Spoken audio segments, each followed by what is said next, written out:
Australia, the oldest, most extreme continent on Earth. Nowhere else do you find snakes more venomous, wildlife more bizarre. Over tens of thousands of years, people have adapted to this untamed land. They have endured its extremes and gradually learned to love it. From the rich jungle to the red desert to the snowy mountains. But in this vast island of wild beauty, the crowning jewels are Australia's national parks. Between the Australian mainland and Antarctica, swept by the gales of the roaring 40s, lies Tasmania, Australia's largest and wildest island. Even in midsummer, the strong westerly winds that encircle the Antarctic can bring storms and sometimes snow. But this island stands resolute like a fortress against the ravages of time. The rugged mountains have created a citadel of unique habitat, protecting the last remnants of a lost world.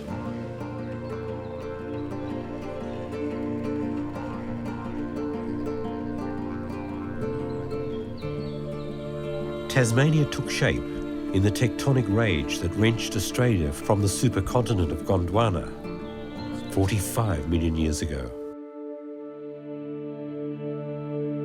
More than 1/3 of Tasmania is dedicated to national parks, registered as UNESCO World Heritage Sites.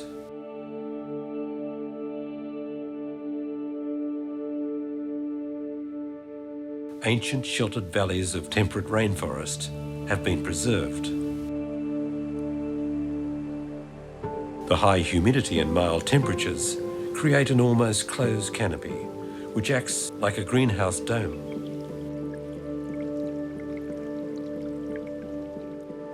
It's a magical world, a dream in green. But when the sun goes down, it can seem like a nightmare, as it echoes to the sounds of weird creatures. Here in the primeval forest, it's as if the evolutionary clock stood still, and around it developed some of the strangest animals on the planet.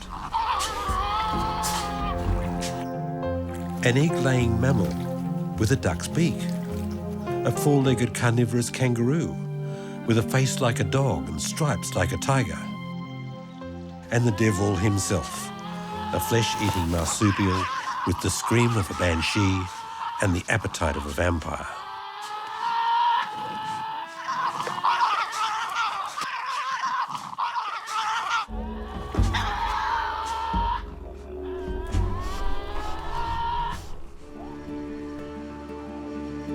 It is summer at Cradle Mountain in remote northwest Tasmania.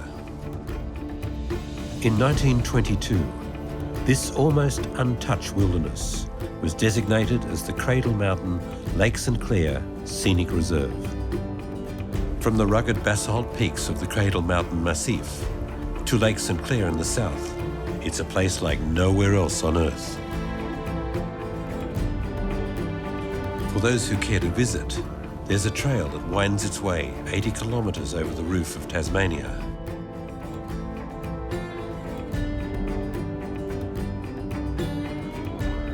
This is one of the world's great treks, through mountain heaths and moorland and into the dense forests.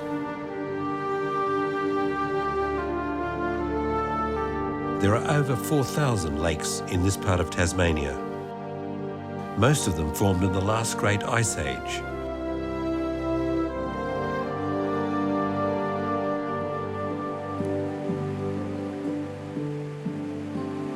An average annual rainfall of over 2 metres maintains a rainforest supporting the ancient biota of Gondwana.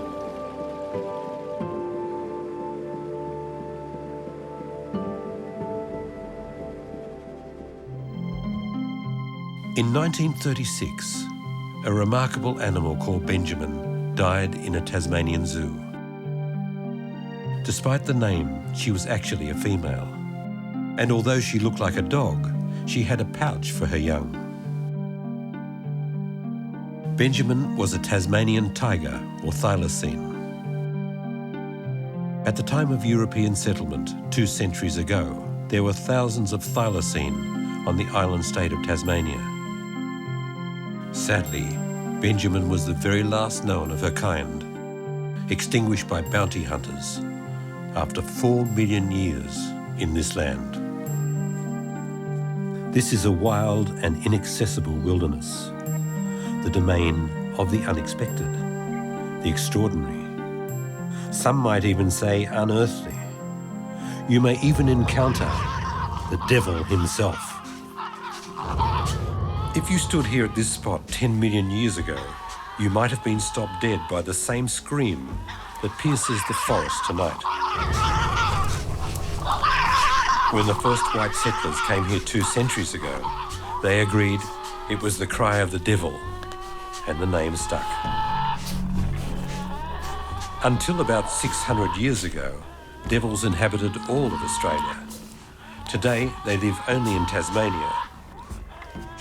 And even here, they are fighting to survive.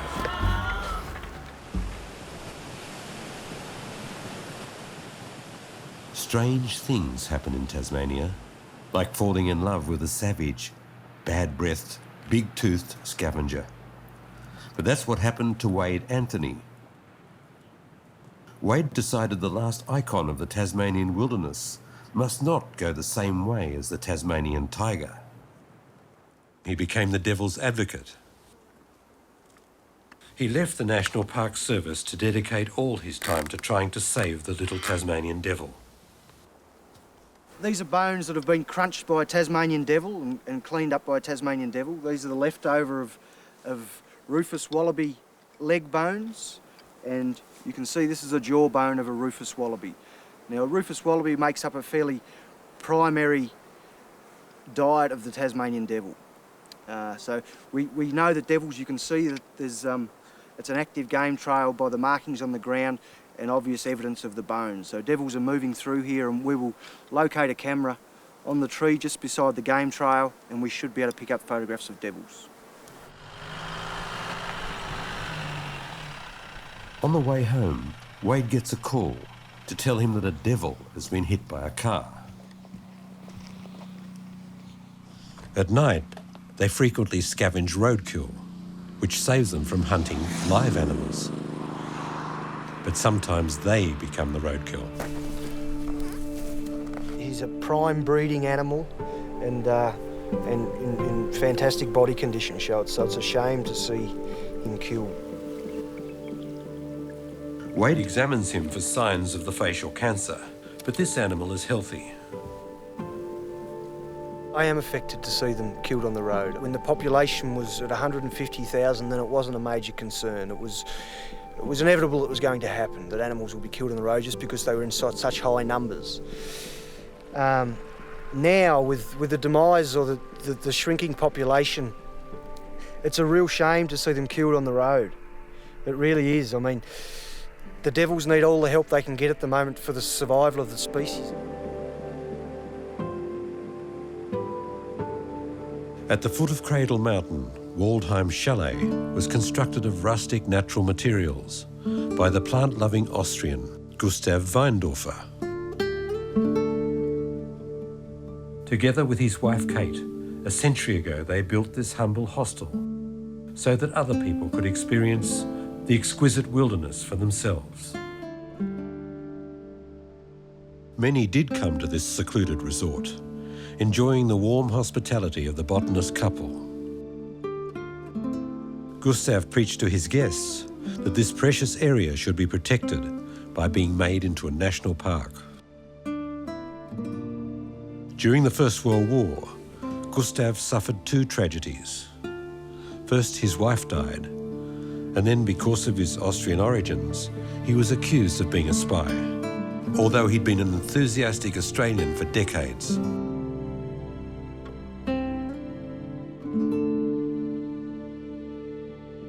Weindorfer was vindicated when he learned in 1922 that at last the area between Cradle Mountain and Lake St Clair had been designated as a national park.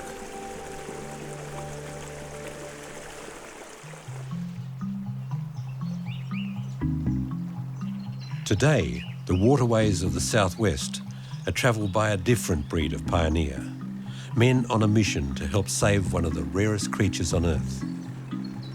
Biologist Jim Thomas is one of the leaders.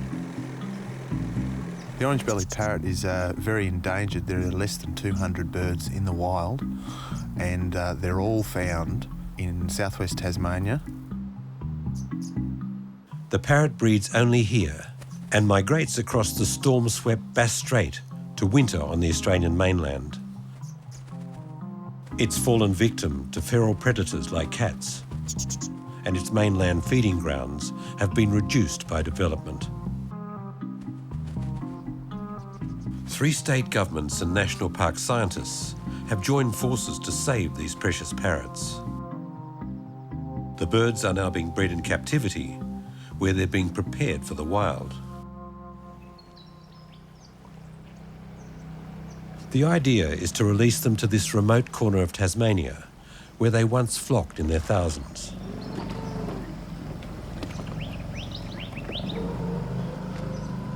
Today, birds will taste freedom for the first time, although it's not quite that easy. For several weeks, they've been acclimatising in one of the world's most remote bird cages, and now it's roundup time.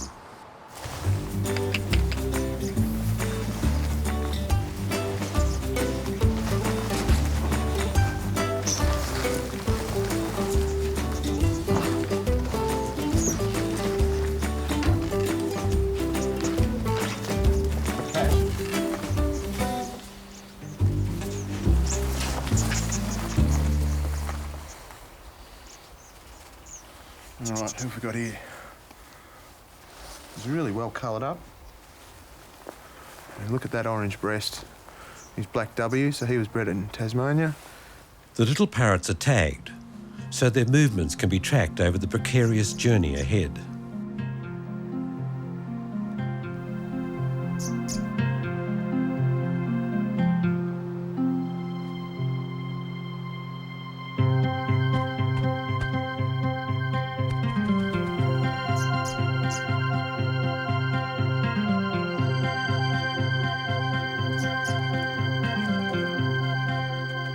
But these parrots have to learn to be wild again. Feeding tables are provided until they learn how to find grass seed for themselves.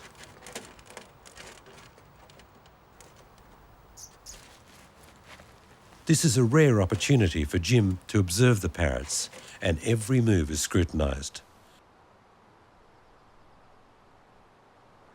I rate the success of the program quite high. Birds have been captive bred, they've been released here, and we've had birds come back.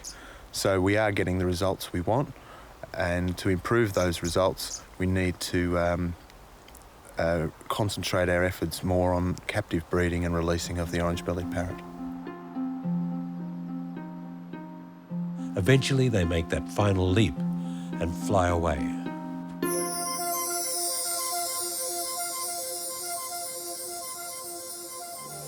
While the orange-bellied parrot struggles to survive, so does the cranky little Tasmanian devil. Although the devil is the emblem of Tasmania and famous with tourists, hardly anyone gets to see one in daylight. So Wade created a tourist attraction and bought land adjacent to the national park, and slowly got the animals used to being active in the daytime.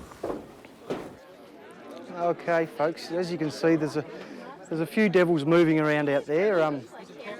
These guys are primarily a nocturnal species in the wild. Well, in the wild, they're, let's say, fully nocturnal. So most people don't get to see them in the wild because of that reason. Wade handles the orphaned devils until they become tame, like little Aussie, who has become the star attraction at the Cradle Mountain Devil Park. A fearsome carnivorous beast is transformed into a cute little animal that you can touch and pet. So this little guy, his name is Aussie. Like the Tasmanian tiger, devils were hunted by farmers because they suspected them of killing calves and lambs. They became protected not long after the Tasmanian tiger became extinct. In proportion to its size, the Tasmanian devil has the strongest jaws in the entire animal kingdom. Probably 8 or 9 is the maximum size they reach. It's an eating machine and can consume 40% of its own weight in half an hour. Devils are a solitary creature. In the wild, they live on their own, but they are a social feeder. So they're an opportunistic feeding animal. So if one devil makes a kill or finds a carcass, pretty soon another one's going to smell it or hear devils squabbling over it, and there'll soon be more than one animal feeding on it. You've probably heard that devils are an aggressive animal. They're not particularly aggressive, they're just highly competitive. And it's, as I said, it's generally for food or the right to mate. As a young boy, I grew up with Tasmania's wilderness as my backyard, and my father used to take me out every weekend. We would go camping, either fishing or bushwalking, camping, as I said, and we would come across a lot of different animals that lived in Tasmania and a lot of endemic species. So I soon realised that, you know, Tasmania was quite a special place and we had a lot of wonderful things here.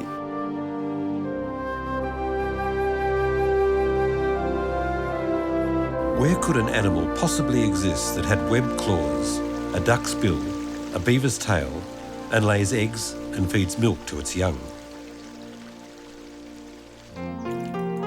The virgin waterways of Tasmania are a prime refuge to the platypus, Australia's unique egg-laying mammal. The platypus hunts insect larvae by sensing their electric fields with highly effective receptors in its bill.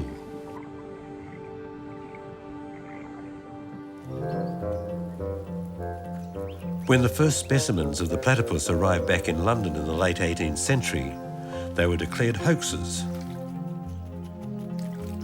For more than 100 years, experts argued over whether it was a bird or a beast.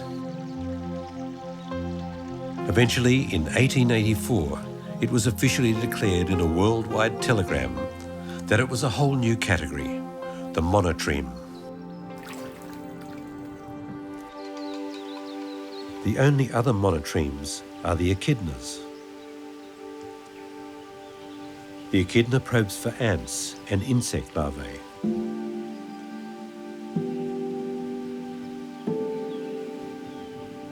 Both these monotremes have thrived in Tasmania, where they remained isolated from outside influence. But the same can't be said for the Tasmanian devils. In 1996, a photographer made a horrifying discovery in the Tasmanian forest. One picture he took showed strange areas of swelling around the mouth of a devil, the symptom of a contagious disease now known as DFTD, devil facial tumour disease. A devil task force was established to try and get a picture of the progression of DFTD. The devil population that recently was so numerous has been reduced to the status of an endangered species.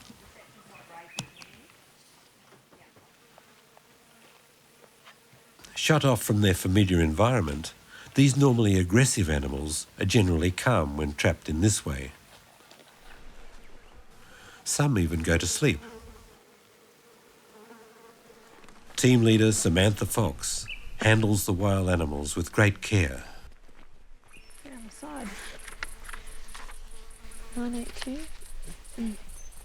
Noise upsets them, anything that they're not really sure about. You know, and a lot of the noises that they're going to experience while they're here with us, they haven't heard before. So people's voices, some of the really crunchy, crinkly stuff, it's all new stuff to them that they haven't heard before. So you try and, where possible, lessen the human part of the experience for them. Never mind. In addition to a general health check, the team records the size and age of the animals, and they give the devils names. What are you going to pick, Phil? We'll call him Clyde. Clyde. Yep. Great. All inquired. We can cross that off the list. We're hoping to fill these ones up. As apex predator, the devil is very important for the entire balance of the Tasmanian habitat. If it should become extinct, another less popular successor could likely take its place. I guess one of the pressing things that people are most worried about in Tasmania is the presence of the fox. And they're worried that if we lose too many devils, that allows a gap in a niche for devils, for foxes to infiltrate further into Tasmania. It is pleasing that all the animals examined so far have been in good health.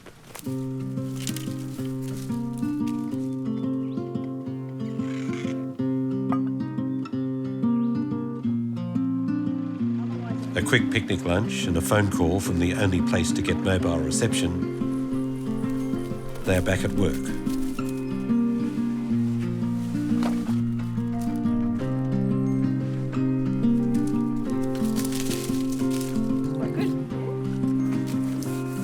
They are careful to clean every trap thoroughly so they do not become contaminated.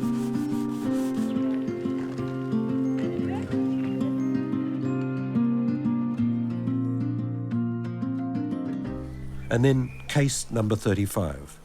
They've caught a good strong female. But when Sam looks in her mouth, she is devastated to find a small swelling on the fixed palate. This devil is infected.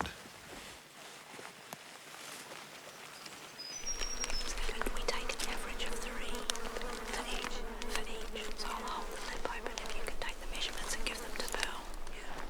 They take samples for analysis. The cause of DFTD is now believed to be related to a single infected female. But the cancer has spread because of lack of genetic diversity in the small devil population.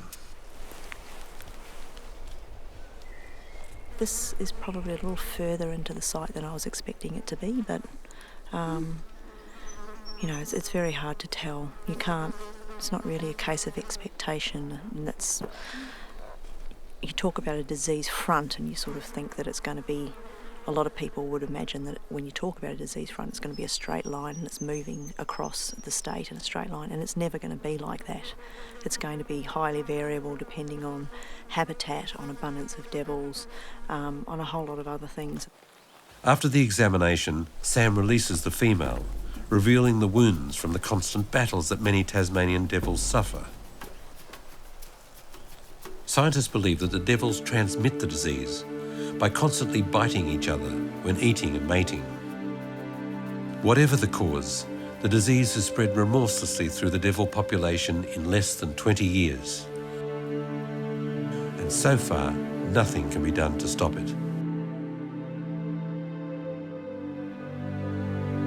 It's predicted that unless the spread of the disease is stopped, extinction in the wild will occur within 35 years.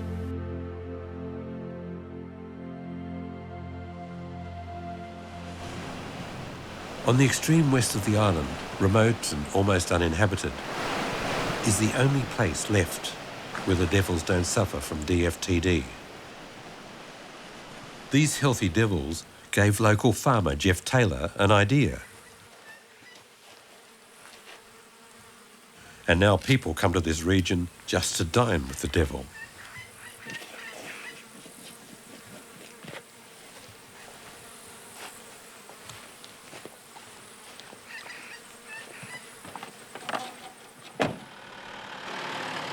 To attract Tasmanian devils to a viewing site, the first thing you need is a very healthy population of devils in the landscape. And then the other thing you need is some techniques to attract them to a site. So I collect roadkill, I leave it out in front of a shack, this old fishing shack that we use as a hide, and I also drag a scent trail through the landscape on the nights that I try and show people the devil.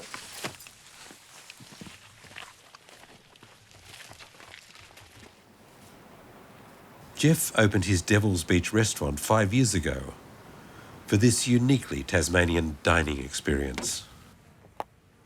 While everything looks improvised, as though it's on its first day, this is part of its special charm. A final spotlight check, and all is ready to go.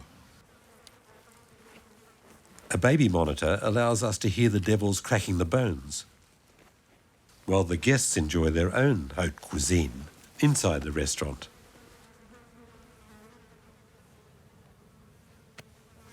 I never expected when I started showing people Tasmanian devils that I would become fascinated by them. I'd had a farmer's view that they were a stinking filthy animal.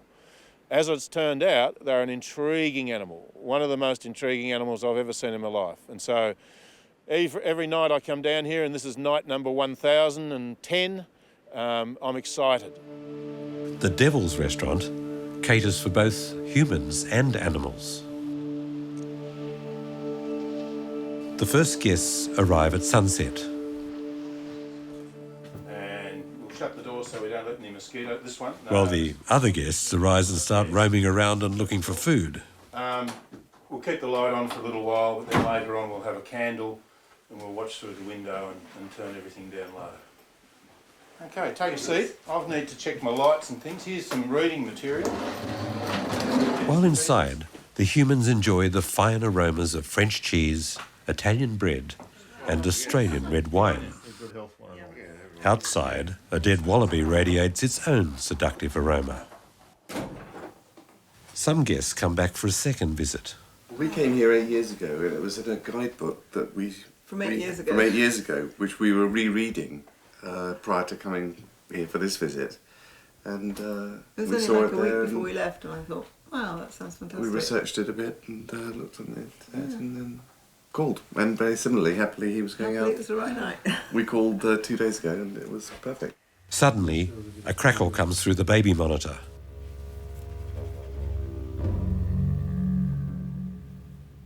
A single female on the prowl. The rich aroma of the roadkill tantalises her palate.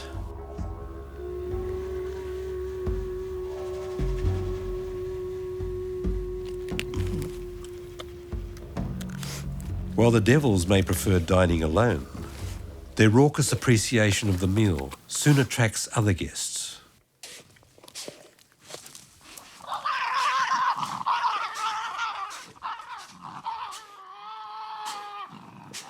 Devils have long facial whiskers to give them a sense of personal space. As long as everyone keeps their distance, they can gorge quite happily in a group. But when whiskers brush, all hell breaks loose. Tempers fly and fangs tear into live flesh.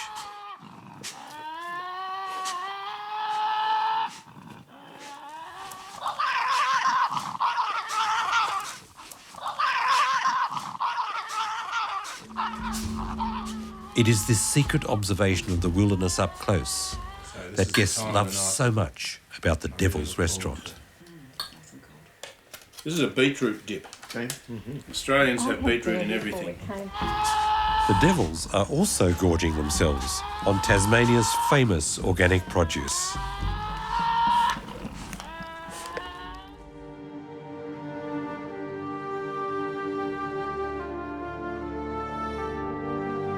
If the Tasmanian devil was to disappear from the forests of the island, there is only one other endemic predator that could possibly fill its niche.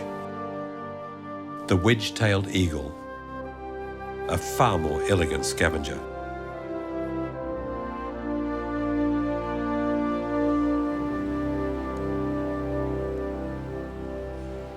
Bill Brown's home is perched on an empty hilltop, like an eagle's eyrie. And Bill is the bird's biggest fan.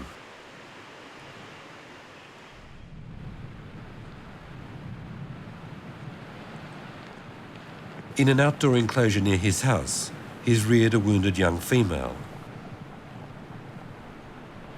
Bill has prepared her for years to return to the wild, but so far in vain. The updrafts of this windy hill make it an ideal place to teach large birds to fly, but she seems reluctant.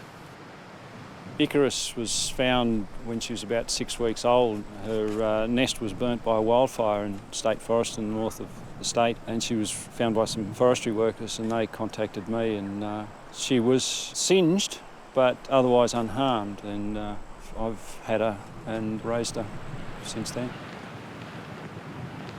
Bill is dedicated to the education of his eagle. But despite his work, she still retains her wild spirit. Bill is one of the top raptor experts in the country and works as a ranger for Tasmanian national parks. My initial hope was to release her as soon as possible when she would normally have fledged. However, because her feathers were damaged from the fire, her first lot of flight feathers were shorter than normal, and usually young eagles have slightly longer feathers than adults, which gives them a really distinctive advantage when they're learning to fly. Despite all his efforts, Icarus still behaves like the wild creature that she is. She's certainly aggressive, she's certainly not tame. She could be described as imprinted because she responds to me when I bring food, and imprinting is a difficult thing because they associate humans. She probably associates humans with food, and imprinted birds can, if they're released, can cause problems by being quite aggressive towards humans, expecting to be fed. Bill has built a special device that allows her to move freely and exercise until she's ready to fly. With a wingspan of up to 2.8 metres, the Tasmanian wedge-tailed is one of the largest eagles in the world. But Icarus's muscles are not used to flight.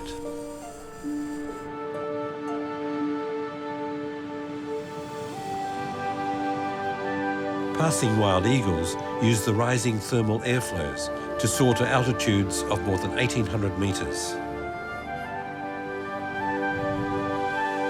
Bill is fascinated by this powerful predator of the skies, but concerned about her future. Tasmanian eagle is endangered for a number of reasons. There are lots of human threats acting on the population, and also from more sinister types of human activity like poisoning and shooting. No other populations of wedge-tailed eagles are threatened with extinction in Australia, but they are in Tasmania. A perception within particularly the sheep industry that eagles were a major predator of live, healthy lambs. Many years ago, studies have been done and they found that less than 5% were taken by eagles, and then the majority of those that were taken were sick or dying. The wedge-tail has never had it so good since the rabbit was brought here by Europeans. But numbers of eagles are decreasing through hunting, while the rabbit has become one of the most destructive feral pests throughout Australia. Icarus gets her second lesson of the day, and the strong wind is favourable. She flies at least 100 metres, which for her is a great success.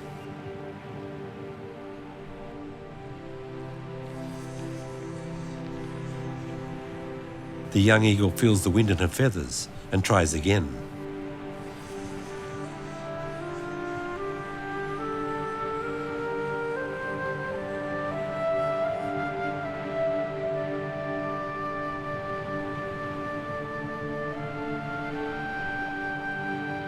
Bill hopes to release Icarus soon.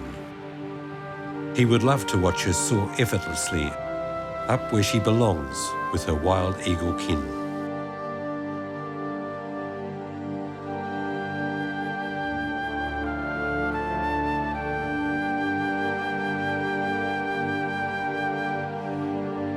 The basalt columns of Barn Bluff stand like organ pipes in the cathedral of nature. Created from the molten lava at the dawn of Tasmania, millions of years ago.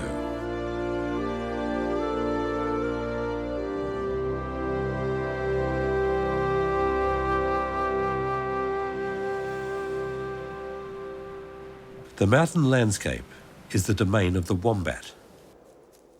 This peaceful, bear-like marsupial lives in burrows that they dig with their sharp claws. Wombats eat the grasses and sedges of the mountain meadows and have a very slow metabolism. They can take up to a fortnight to digest a single meal. And after all that time, it comes out in cubes. Wherever they go, they leave ample evidence of their passage, treating fences as minor obstacles and marking their territory with their distinctive briquettes. Their natural enemies are Tasmanian devils and eagles, and no doubt the thylacine also preyed on them. But they have their defences. The rump of the wombat is covered with a very tough, thick hide, which protects them from the teeth and claws of its attacker.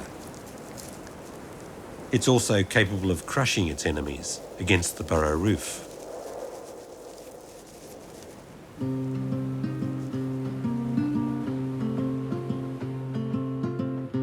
It's spring in the Tasmanian Highlands, baby time.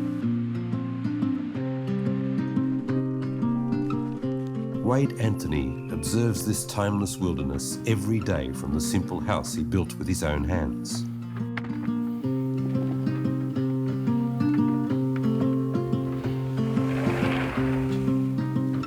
Sometimes he brings wounded animals home. When a devil is hit by a car, the mother often dies, but the little baby can survive in the pouch. Many of these are brought to Wade.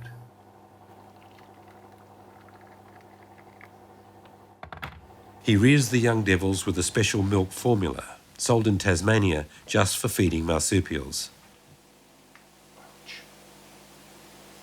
Your little teeth are growing.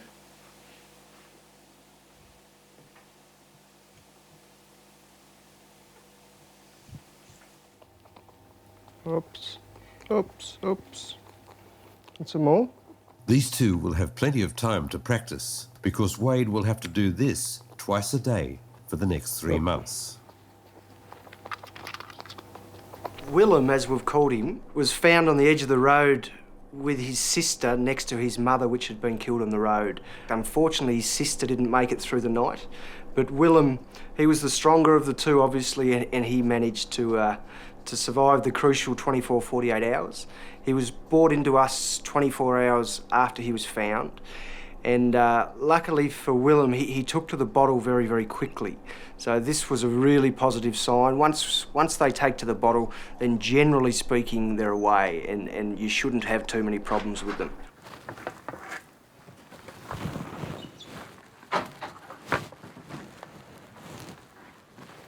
The second largest predator on the island, also a marsupial, is the spotted-tailed quoll. I'm going to try and catch this male spotted-tailed quoll. He's about 3.5 years old, so he's in his absolute prime. He's quite a large animal. Spotted-tailed quolls are quite difficult to handle because they're very, very fast and agile, and they have a nice set of teeth as well. So I'm going to have to be a little bit careful. And they're quite difficult to catch, so we might have a bit of fun here for a little while. It's all right. Some species of the Australian mainland quoll are now extinct, but the birth rate in Wade's sanctuary is high, and the future is hopeful.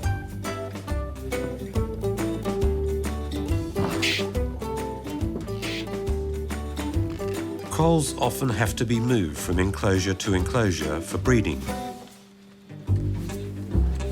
But first, they have to be caught. Whoa, whoa, whoa, whoa, settle. That was my opportunity. I missed my opportunity. Despite all his experience, Wade doesn't succeed. He needs help. Spotted-tailed quolls are the Australian equivalent of a native cat.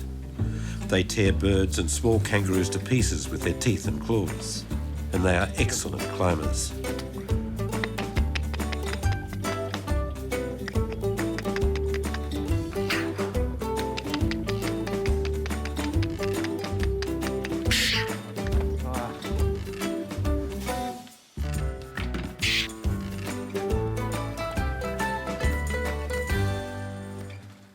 Despite their cute appearance, they were always hunted by farmers.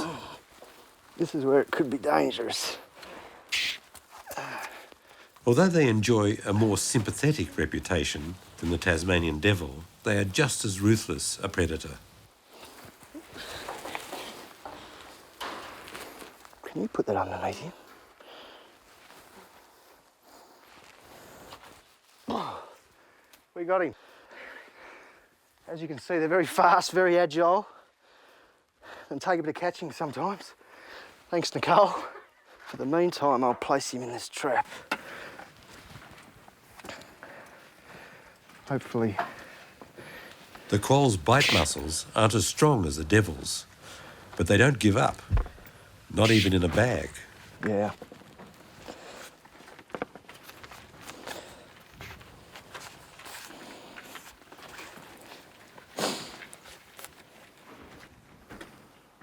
Wade started a one-man company 5 years ago. Now he is sought after throughout Tasmania for quolls and devils. Delicate actions, such as procedures with pregnant devils, he likes to do himself. She's a protective mother. This is Ossa, named after Mount Ossa, tallest mountain in Tasmania. She's a first-time mother. She's a 2-year-old. She's a very nice little devil, but any mother worth of salt is going to become protective. So today we're going to relocate Ossa and her 4 offspring down to a new enclosure where she gets a bit more sun.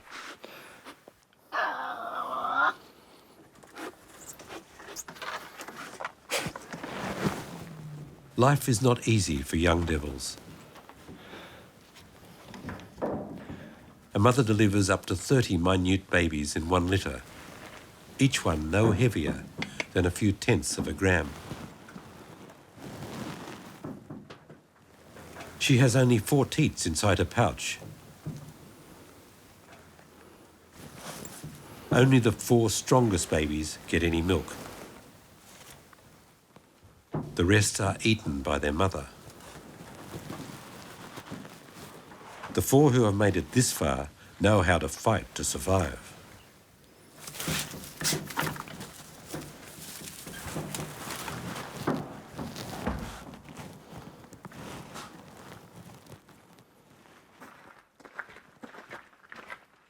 Now it's time to put them in an outdoor enclosure.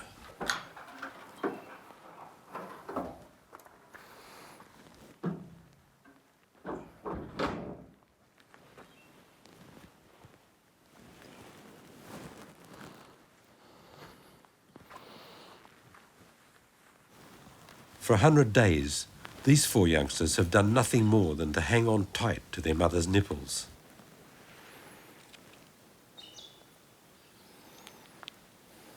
Unlike their cousin, the kangaroo, the young devils will never return to the pouch for sanctuary. Although they will continue to suckle from their mother.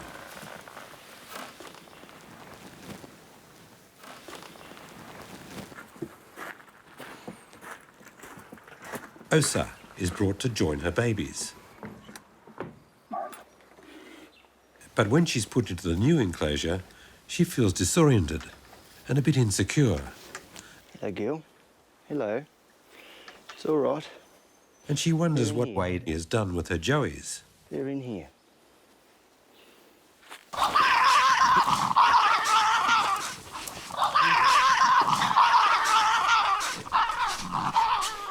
Persistent.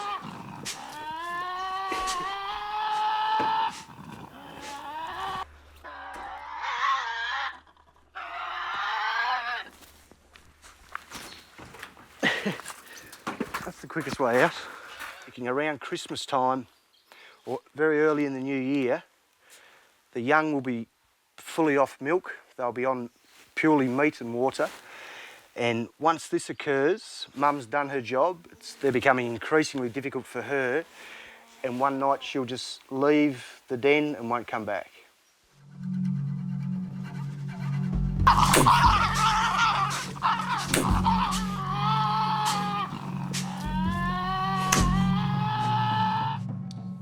I have a 2-year-old daughter. She's been introduced to Willem, the little Tasmanian devil I'm hand rearing, and she seems to really like devils. So who knows? Maybe I'm sure over the years, as she grows older, she'll spend more and more time here, and yeah, maybe one day she'll manage the place. That way. Jen? You have to be gentle, remember? Very gentle, very gentle. When Wade left school, he was a successful athlete, but he found himself investing more and more energy into working with animals. Tiens, doucement, bébé. Tiens, pas trop fort. You holding him? There we go. On a trip to North America, he met a French-Canadian doctor, now his partner. Good boy. Good boy. Donne-lui un câlin. Donne-lui un câlin. Both encourage their daughter to love animals. But the difference between animal and toy is still a work in progress. Do you like Willem? We're gonna put it in the box. You're going to put him in the box? Well, Vicky still wants milk. You can put him in the box. Almost everything in Wade's life is somehow involved in the wildlife of Tasmania. He tries hard to maintain a healthy work-life balance. Okay, you have to close the door quickly, okay? Daddy, help you close the door. But if his daughter is going to take over the family business, she needs plenty of practice in putting wild animals in and out of enclosures. Bravo. Good girl, man. One of the myths is it's a savage beast. It's an animal that's going to attack you in the wild. We hear this every day. This is simply not true. This myth has come about because, one, it's called a Tasmanian devil, and every photograph or bit of footage you see, the devil's got its mouth open and it's roaring and screaming. But in reality, they're a very, very shy animal, and they're a species that most people aren't lucky enough to see in the wild because of that fact. They're incredibly shy.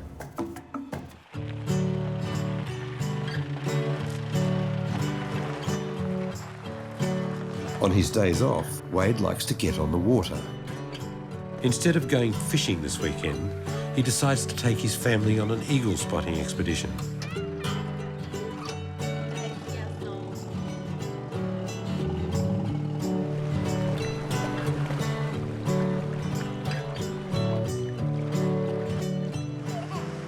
There's a pair of sea eagles that live just up here on the river. We see them pretty much daily. They come over and looking for food, obviously, so I'm just checking to see. Today, there's no sign of the sea eagles, but the family gets a reward. A wedge-tailed. Perhaps it's Icarus that has found her wings at last and is soaring the ragged ridges of this ancient remnant of Gondwana. The Cradle Mountain, Lake St Clair National Park.